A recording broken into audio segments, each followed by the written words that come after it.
Ocean March. Right.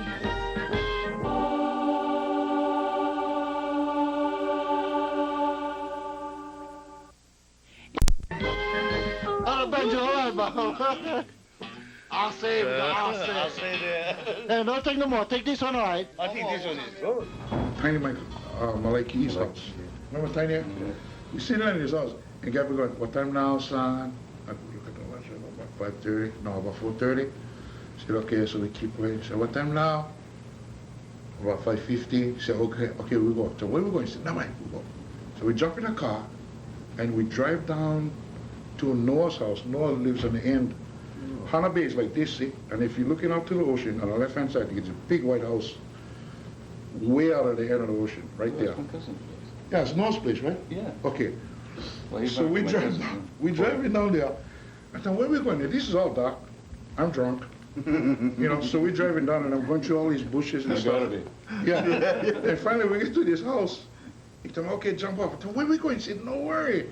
So we get to Noah's house, park the car, climb down the rocks, walk along the ocean, all over the lava rocks, falling down, holding a six-pack of beer.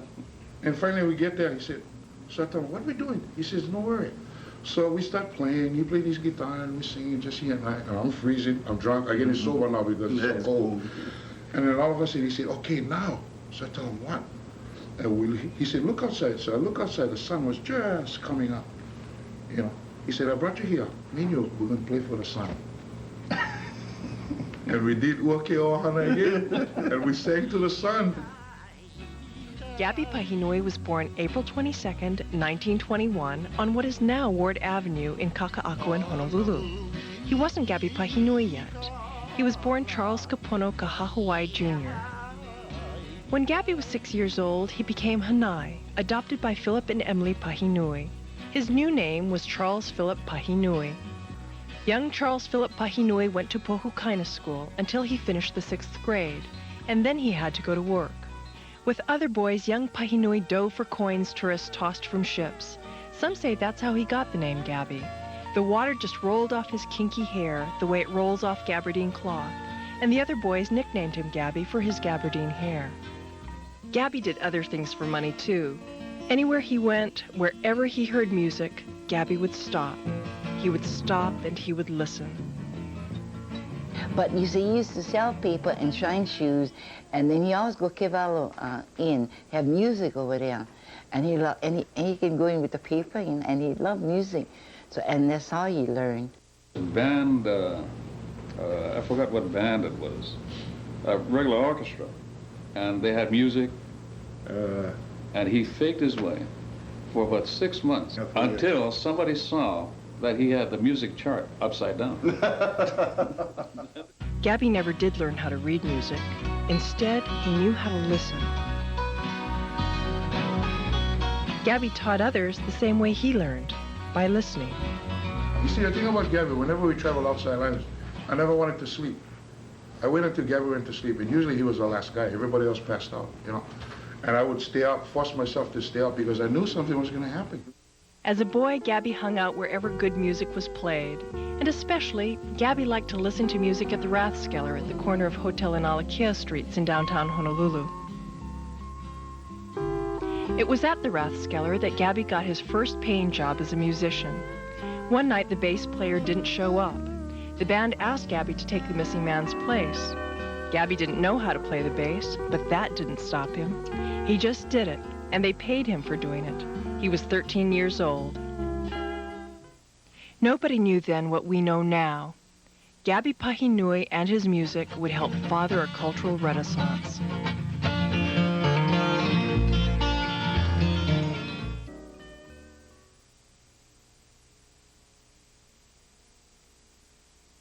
As Schumann Carriage celebrates its 100th anniversary, 90-year-old Zena Schumann recalls its founder, Gustav Schumann. I saw this man looking at catty corner at a building. He said, if Mina Muta could only see the name of her son on that building. Zena's husband, Scotty, shepherded his father's company through the war. Their son, Dutch, now steers the company. Today, the Schumann Carriage family represents Subaru, Cadillac, and Buick. They're two of the the best cars manufactured in the United States, and we've been very happy, so there's really never been a question. In 1955, Schumann Carriage brought top-quality Napa products to Hawaii. We've been very, very happy with its growth over the number of years. What he would like to be remembered as, I don't know, starting Schumann Carriage, I guess. Today, Schumann Carriage celebrates 100 years. We intend to stay for another 100. Now, I may not be around, but I think the company will be. Paisan, vieni qua. Mi mostra la sua carta di credito. Show me. Show me your card, Harry. Here's mio cardo. Wherever you go, whatever you do, show him your card. Banco Access, Banco Visa, or Visa Gold. Grazie. Ecco la sua carta e il suo cardo. It's great to be your Visa bank. Banco de Hawaii, Hawaii's bank.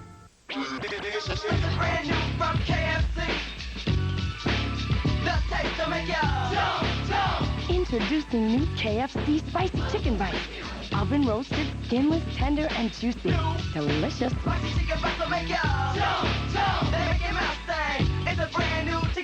Only $1.99 a serving. Check them out. Now it's your KFC. For a limited time only.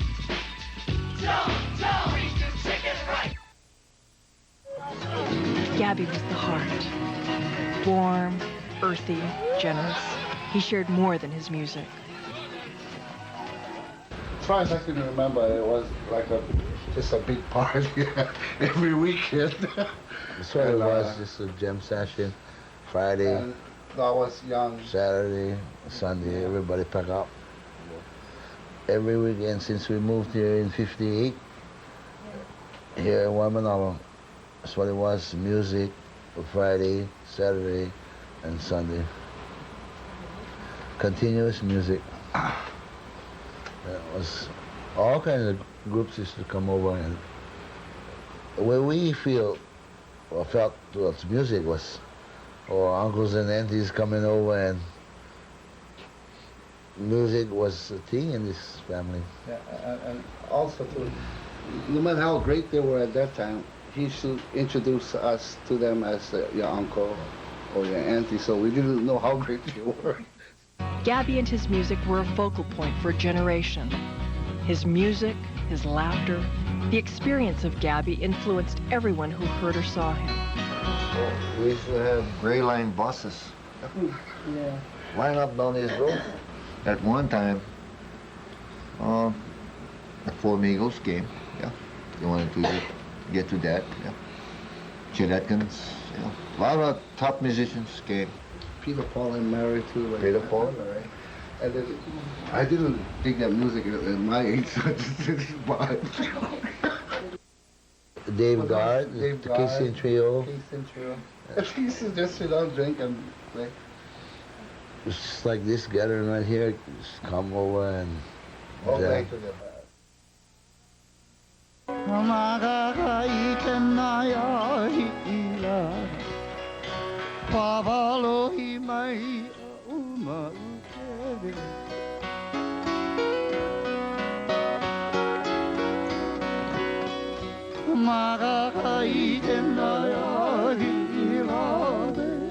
Quite a few musicians, and entertainers, and also actors and actresses that knew him.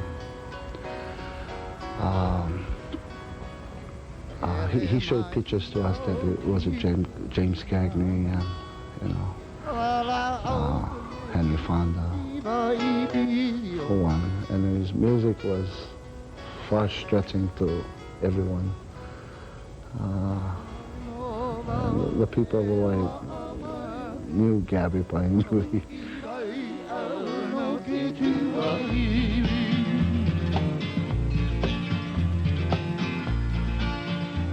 But Gabby was unchanged by all the fame. He never left his day job. For years, he worked as a refuse collector for the city and county of Honolulu. Later, he worked on a city and county road crew, repairing potholes in Oahu's roads. That was part of the magic of Gabby. There was no pretense, no conceit, no sham. There was only Gabby. Raw, honest, natural. The legacy Gabby left was the heart of Hawaii. Well, he always left each and every one of us that plays music. He just, not only the gift he gave us, but he gave us the love, the understanding with the whole family, you know. He said, just do good, whether you're playing your music or whatever you're doing, fishing or surfing or whatever. He said, just do your best. Always be nice to people. And they will remember you.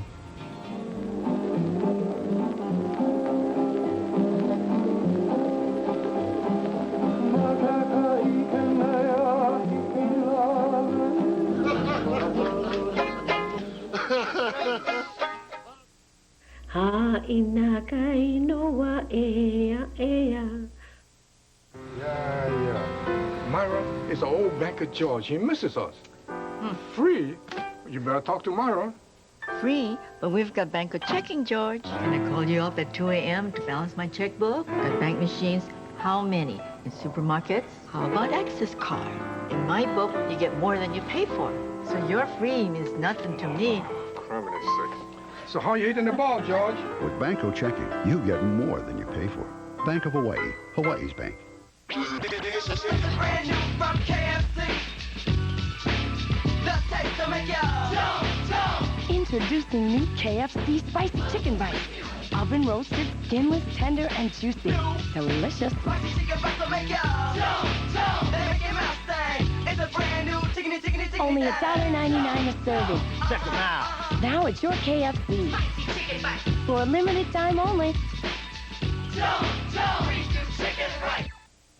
Mai punai kapalipo haku. Hawaii has a proud heritage and proud people committed to the traditions that make these islands a special place. Among them, count the men and women of Hawaiian Airlines, Hawaii's airline for more than 60 years. Hawaii is our home, our heritage, our commitment. Hawaiian Airlines is proud to be Hawaiian. For Island Attitudes at Liberty House, Sun Babies takes a traditional approach with graceful lines, lace, eyelet, and ruffles in blooms that vary by the season. Tory Richard and Cook Street, island traditions for over 35 years. Their exclusive prints are patterned to reflect the changes of the seasons. Sun Babies Moves, Tory Richard and Cook Street Aloha shirts. Fashion for your island attitudes at Liberty House.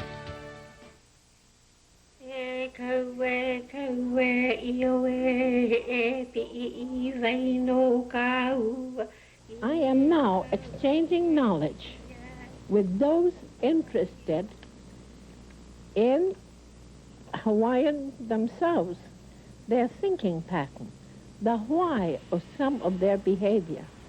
I tell them of the old, and they tell me of the new, and together we learn. Mary Kavenapukui was the mind. She was the intellect of Hawaii. Scholar, author, chanter, composer, linguist, storyteller, genealogist, translator, teacher. Steeped from birth in the language and traditions of Hawaii, she was fluent in two cultures, the Hawaiian and the Western. Tutu would come to the culture meetings, and as they would talk about situations that social worker professionals working in the profession, working with families and children would encounter, and they would be then as professionals trying to understand the relation of culture and the values people bring, and of course those values that undergird how you behave and your attitudes, how that could be an asset to a social worker working with a family or children. And so she helped to bridge that. Mary Kavenapukui was born on April 25, 1895 at Hanumalu in Ka'uan, Hawaii. Her haole father, Henry Nathaniel Wiggin, was from Salem, Massachusetts.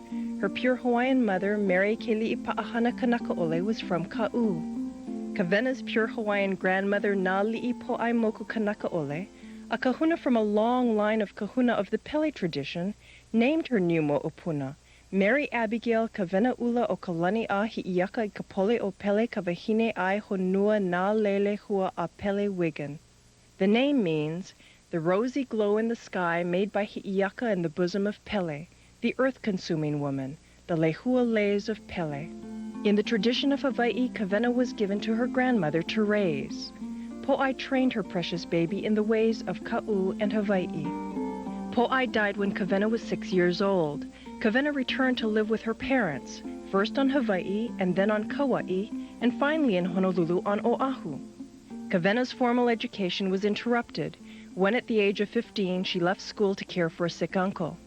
During that time, Kavena began to work on translations, and by the age of 16, she had already started to translate and edit articles and books. She returned to school at the Hawaiian Mission Academy and graduated from high school in 1924 at the age of 29. Not long after graduation, she began with her good friend Jane Winning teaching Hawaiian culture and language at Punahou School. That led to her first book, Olelo no Iao, a book of Hawaiian sayings and proverbs for children. She had a special gift that made learning an everyday part of her students' lives. She always taught us all the time, but we didn't know we were being taught. Kavena remained a teacher all of her life in everything she did. Her Hawaiian dictionary, co-authored with Samuel Elbert, was published in 1957. In all, she authored or co-authored 52 books and articles and over 150 songs and chants. She was nominated for a Nobel Prize in Literature. She never went to college.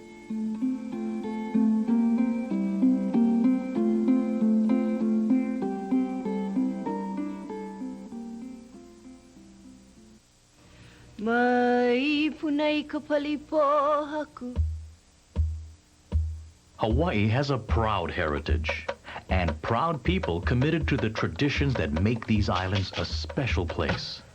Among them, count the men and women of Hawaiian Airlines, Hawaii's airline for more than 60 years. Hawaii is our home, our heritage, our commitment. Hawaiian Airlines is proud to be Hawaiian. For Island Attitudes at Liberty House, Young Hawaii creates simple shapes with easy fit in ethnic prints that change with the rhythms of the seasons. Dano by You and Me Naturally draws from patterns of the past for the present. See our changing collection of Hawaiian flora prints on contemporary fashions. Young Hawaii. Dano by You and Me Naturally. Perfect for your island attitudes at Liberty House. At times, the more you buy, the more you save. It's easy. Just buy a minimum of $15 worth of groceries, and you can buy any or all of these specials at extra big savings. 2 for just $7, Breyer's ice cream or yogurt. Only 69 cents for a 3-pack of High C drinks. Now $8.59, Huggies Ultra Trim disposable diapers. Look for these $15 minimum purchase specials and more in this week's Times Midweek Insert. At Times, the more you buy, the more you save. For news at 5:30 Hawaii, there really is no choice. Peter Jennings and ABC's World News Tonight, the #1 national newscast for the last 3 years, and the critics are raving. Jennings is the best network TV anchor. Evening news dominance has come to ABC News. ABC News is the place to be. The choice is easy, Hawaii. Watch World News Tonight with Peter Jennings at 5:30, followed by News 4 at 6, and you'll experience the difference.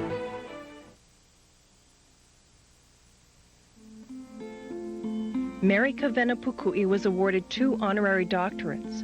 She was given the Hawaii Pioneer Award, the Outstanding Hawaiian Award, the Order of Distinction from the State of Hawaii, and the Hawaii Aloha Award. No matter how great the acclaim, Kavena remained gentle, generous, and humble.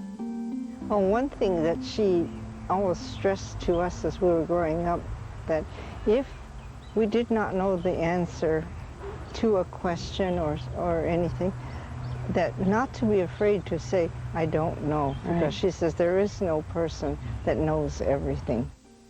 When she spoke of her experience and her living and what she shared as knowledge on culture, she always said, this is what I know from growing up. She never just blanketed everything to say, this is how it was for everybody. She knew humankind and she knew human behavior, and she demonstrated it in many ways.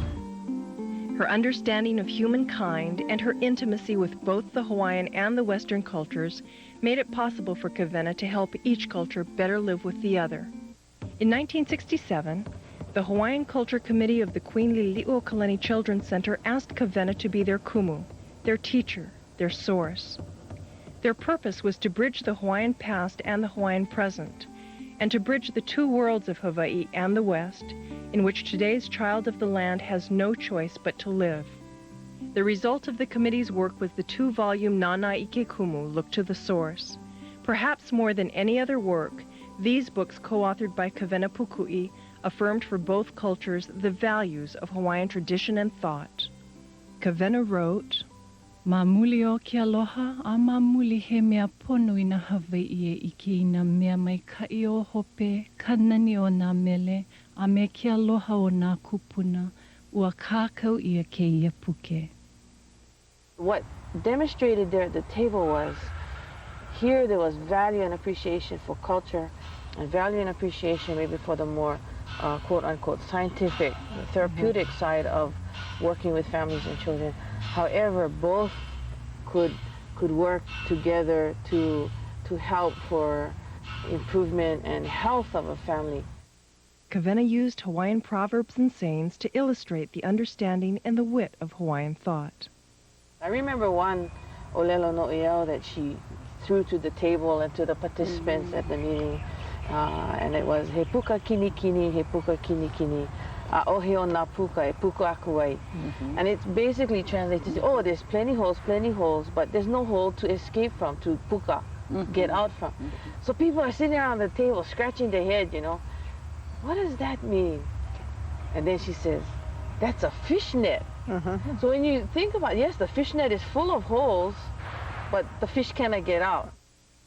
There was a little proverb that she shared with me in English, and I think it's an original with her. It's not from Kawakahiko, from the antiquity.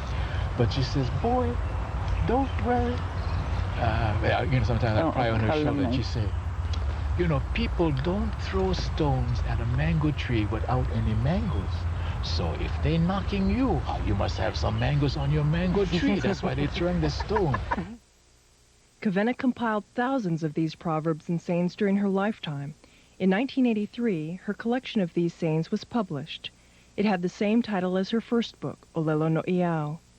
Mrs. Pukui was 88 years old. One thing I am thankful for is that in growing up, she had instilled into me the Hawaiian way of thinking things out. And it's a little different from doing it from Western thinking, and I must admit that it has helped me tremendously throughout my later years of life. Olelo No'iau was the last book she would write, but her influence continues. Through her words, her books, her chants, and her recordings, she continues to teach, continues to bring understanding, continues to bridge the worlds. Tutu shared, and she supported, and she prepared. And each of these individuals have gone into their own space, working, community, and she has supported and shaped and nurtured how they do their work. Olelo tutu iau, a oa no tutu iau. A ole oi, ha paia oi ihoa kaumaru. Ha aha mai oi. No ka mea, ko kaua po e lahui, ka hapa e apono ane kou hana. A ke la hapa aku, a ole.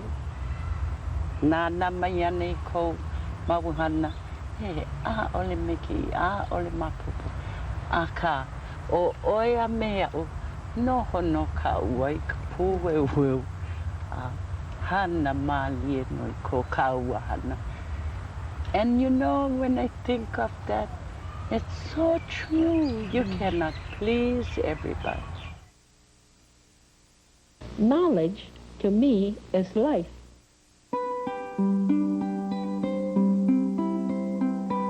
O kākou nā pa'alamaku o ia I ke mālama-lama a nā kūpuna.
Join us in June when Legacy of Light profiles the lives of Hawaiian opera star Tandy McKenzie and showman entrepreneur Edwin K. Fernandez.